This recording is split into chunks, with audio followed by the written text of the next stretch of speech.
निशिकांत दुबेंच्या मागे कोण आहे असा सवाल देखील राज ठाकरेंनी केलेला आहे। निशिकांत दुबे मुंबईमध्ये येऊन दाखव असं आव्हानच राज ठाकरे यांनी दिलेलं आहे। मुंबईतल्या समुद्रात तुला डुबे डुबेकर मारेंगे असं राज ठाकरेंनी म्हटलंय।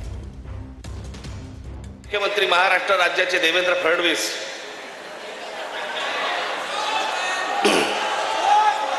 त्यांनी काल सांगितलं म्हणे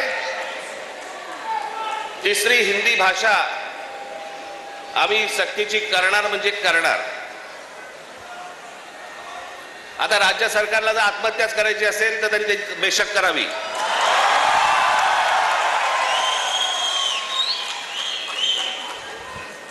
त्या दिवशीच्या मोर्चाच्या फक्त धसक्याने निर्णय मागे घ्यायला लागला होता।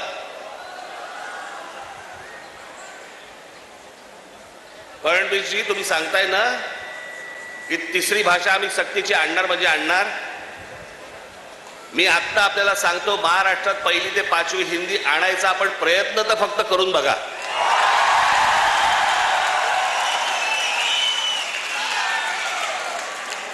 दुकानं नाही शाळाही बंद करीन।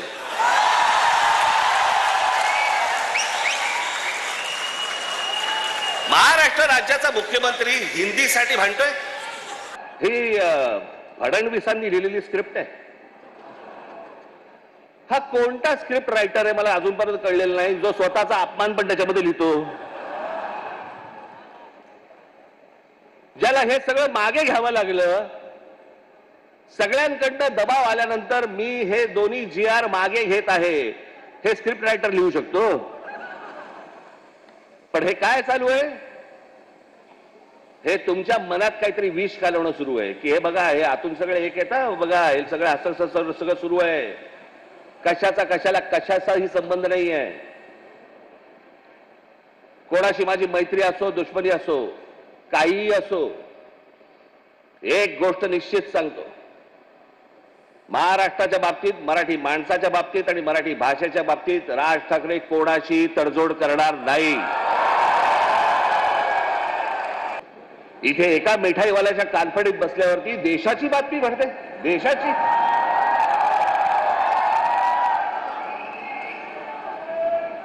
देशामध्ये चित्र असं रंगवलं जातं की बघा मुंबईमध्ये महाराष्ट्रामध्ये अमराठी लोकांना कसे मारतायत।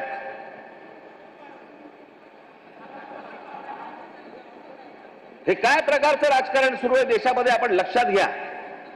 हमारे पैसे पर पल रहे हो तुम, कौन सा टैक्स देते हो, कौन सी इंडस्ट्री है तुम्हारे पास, और ऊपर से जो है आप हमारा दोहन करके शोषण करके टैक्स पेयर करते हो। और यदि आप में ज्यादा हिम्मत है तो आप हिंदी भाषी को मारते हो तो उर्दू भाषी को भी मारो, तमिलियन को भी मारो, आप जो है तेलुगु वाले को भी मारो।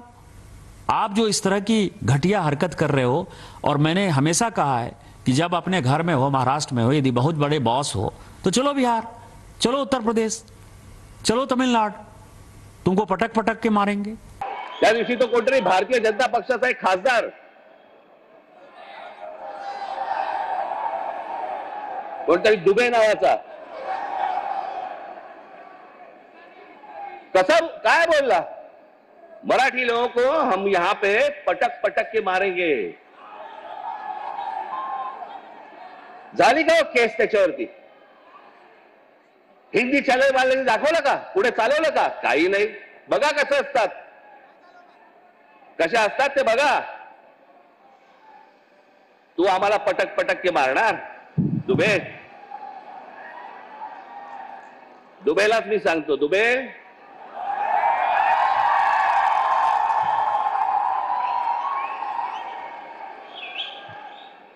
तुम मुंबई में आ जाओ।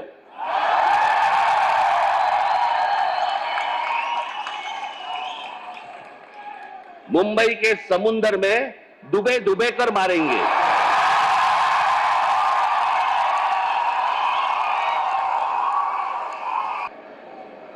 काल आमचे ते मुख्यमंत्री महाराष्ट्र राज्याचे देवेंद्र फडणवीस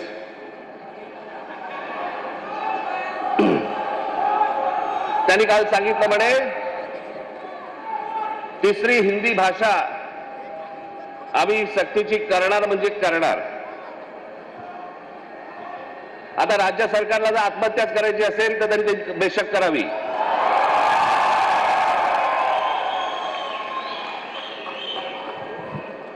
त्या दिवशीच्या मोर्चाच्या फक्त धसक्याने निर्णय मागे घ्यायला लागला होता.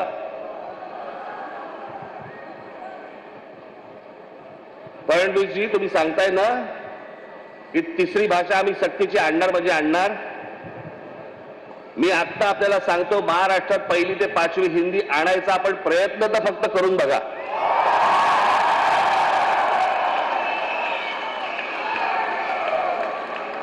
दुकानं नाही, शाळाही बंद करीन.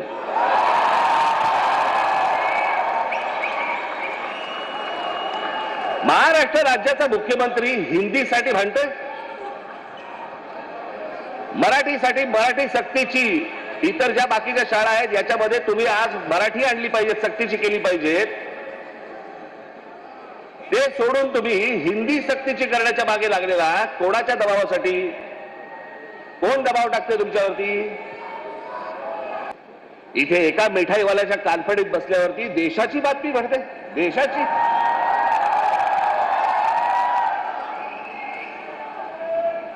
देशामध्ये चित्र असं रंगवलं जातं की बघा मुंबईमध्ये, महाराष्ट्रामध्ये अमराठी लोकांना कसे मारतायत.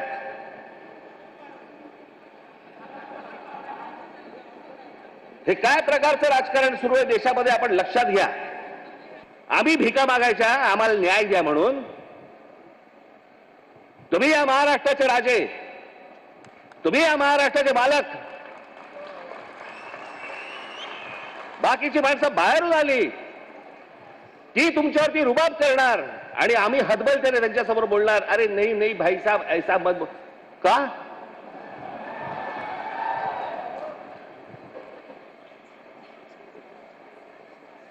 स्वतःहून काही करायची आपल्याला गरज नाहीये.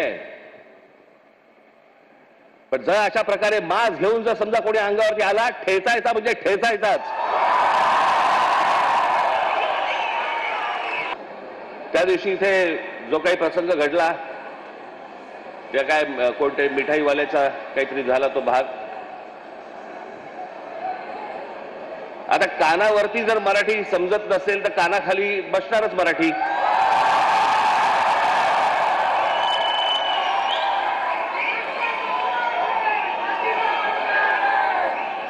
विनाकारण काहीतरी काढत असतात. साधा छोटा प्रसंग होता तो.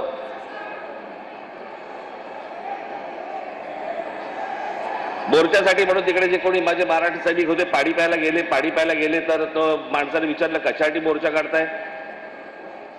त्यांनी सांगितलं हिंदी सक्तीचं केलं म्हणून.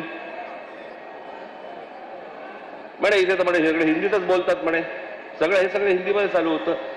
त्याच्यामध्ये त्या माणसाच्या अरेरावीमुळे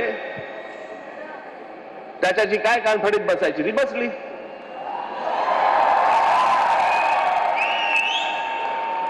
मग लगेच इकडच्या सगळ्या व्यापाऱ्यांनी बंद पुकारला. तुमच्या मारली होती, अजून नाही मारली आहे.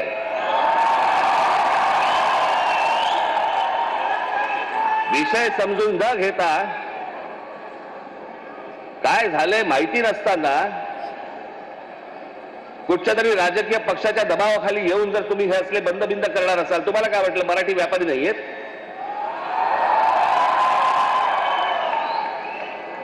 दुकानं बंद करून किती काळ राहणार आहात? शेवटी आम्ही काहीतरी घेतलं तरच दुकान चालणार ना. महाराष्ट्रामध्ये राहताय, शांतपणे राहा, मराठी शिका. आमचं काही वावडं नाहीये, तुमच्याशी काही भांडण नाहीये. पण मस्ती करणार असाल इथे तर महाराष्ट्राचा दणका बसणार म्हणजे बसणार, एवढं लक्षात ठेवा.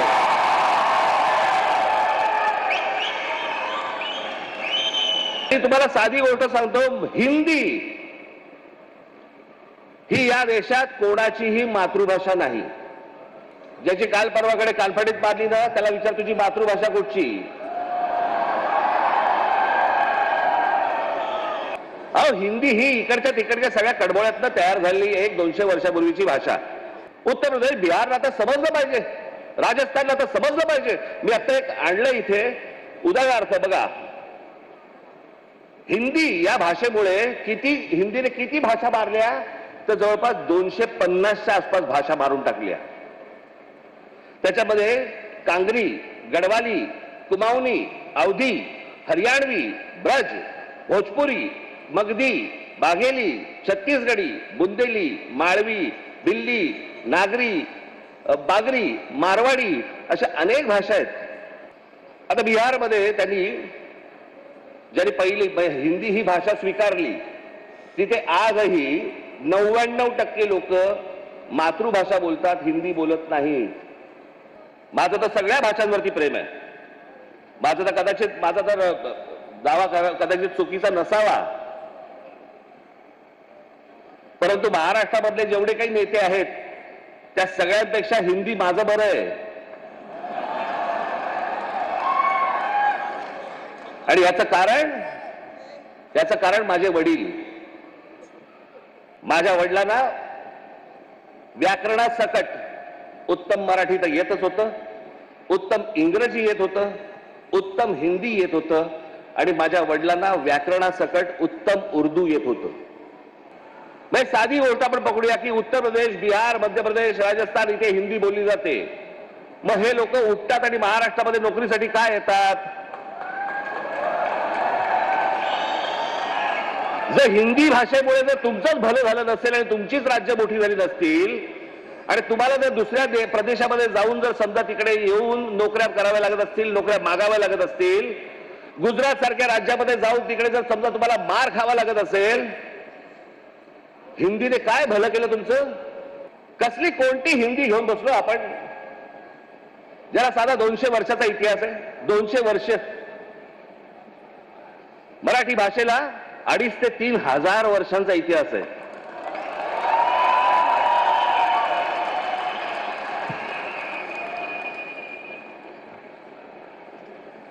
मराठी भाषेला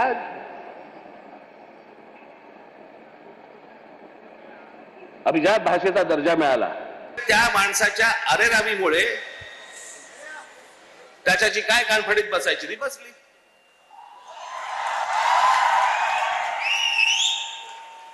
मग लगेच इकडच्या सगळ्या व्यापाऱ्यांनी बंद पुकारला. तुमच्या मारली होती, अजून नाही मारली आहे.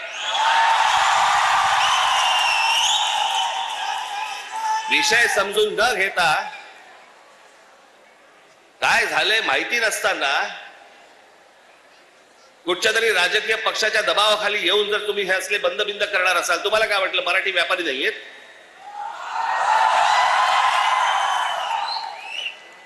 दुकान बंद करून किती काळ राहणार आहात? शेवटी आम्ही काहीतरी घेतलं तरच दुकान चालणार ना. महाराष्ट्रामध्ये राहताय, शांतपणे राहा, मराठी शिका. आमचं काही वावडं नाहीये, तुमच्याशी काही भांडण नाहीये. पण मस्ती करणार असाल इथे तर महाराष्ट्राचा दणका बसणार म्हणजे बसणार, एवढं लक्षात ठेवा.